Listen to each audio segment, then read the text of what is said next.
So all of the exhibits that you examined, all of the laboratory work that you did with regard to what was taken from the home in New Canaan, all of the, whatever findings you made, either there was an inconclusive result or it eliminated Michelle Troconis' DNA from being a contributor. Isn't that right? Yes, I do not recall having a positive association.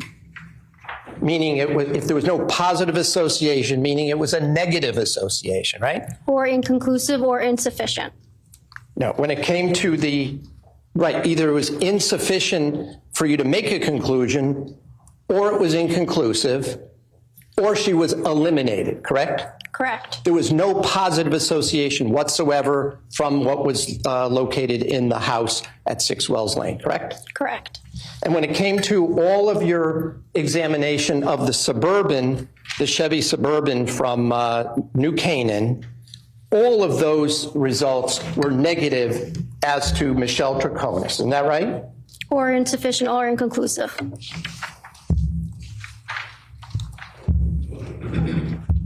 Now, I just want to ask you a couple of questions to understand a little bit about transfer DNA. We got into that a little bit yesterday. We talked a little bit about primary and secondary transfer, correct? We did, yes. And you said you didn't like to use the word touch DNA because sometimes things are transferred without actually physically touching. Is that right? Correct. The forensic communities doesn't want to refer to every little bit of DNA that may be left on the surface as touch, because we don't know, that would be implying that somebody actually did touch it to leave the DNA, which is not necessarily true. So in fact, as we speak now, it's possible that some of our DNA is actually floating through the air just by virtue of our speaking. Isn't that right? Yes, that is right. And as I indicated that yesterday, you can test for as little as 3 cells. Isn't that right? We can test for something that comes undetected on our quant. When we test how much we think of DNA we have, and we still can try and amp it. Doesn't mean we're going to get a profile, but we can try. So in other words, like anything, if you were to swipe this microphone, even if nobody touched it, it is conceivable from your experience that there might be some DNA on that, right? It's possible, yes. And it might be detected when it's run through the lab as opposed to you can't see anything on it, right? Correct, yes. You can't see DNA. And as I also asked you, I believe we got into it a very little bit yesterday, your DNA did not, your DNA analysis did not distinguish between whether something came from a liquid such as DNA, such blood, or from skin cells. Isn't that right? Yes, we cannot distinguish that.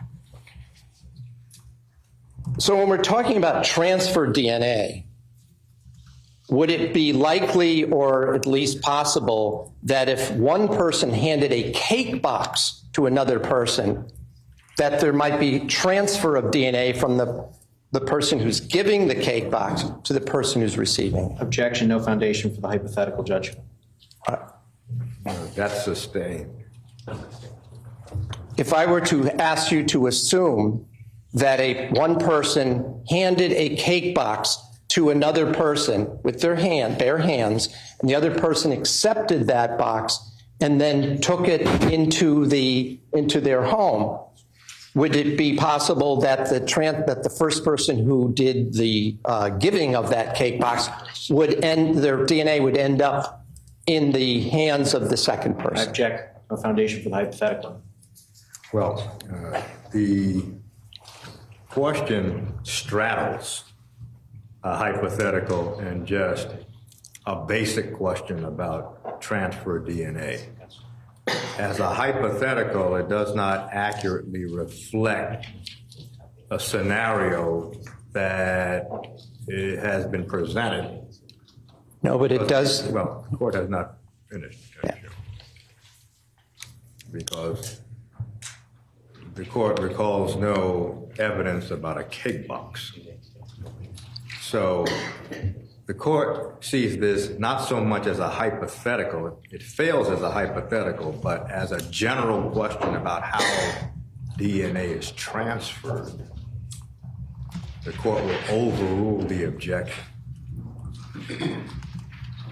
All right. So if someone touches a cake box, gives it to someone else, and then that cake box winds up inside a house, would the person's DNA be on that cake box? Yes.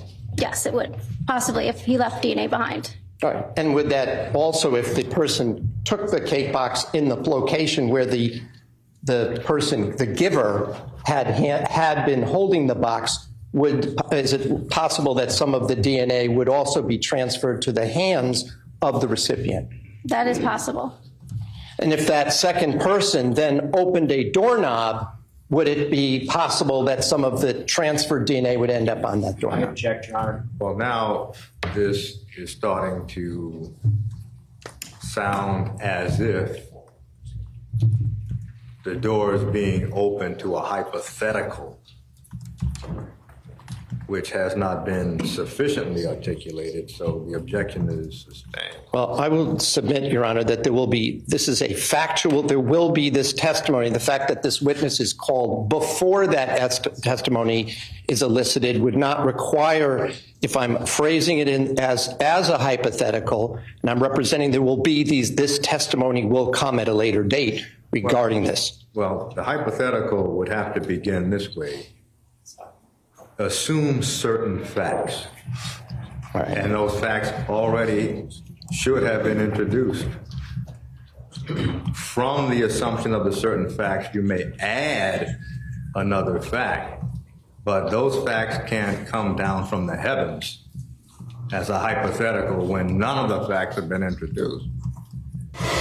Very interesting cross-examination. You know, sometimes the DNA experts can be a little dry, but they said we're having cake. I heard my ears perked up. Let's take a break.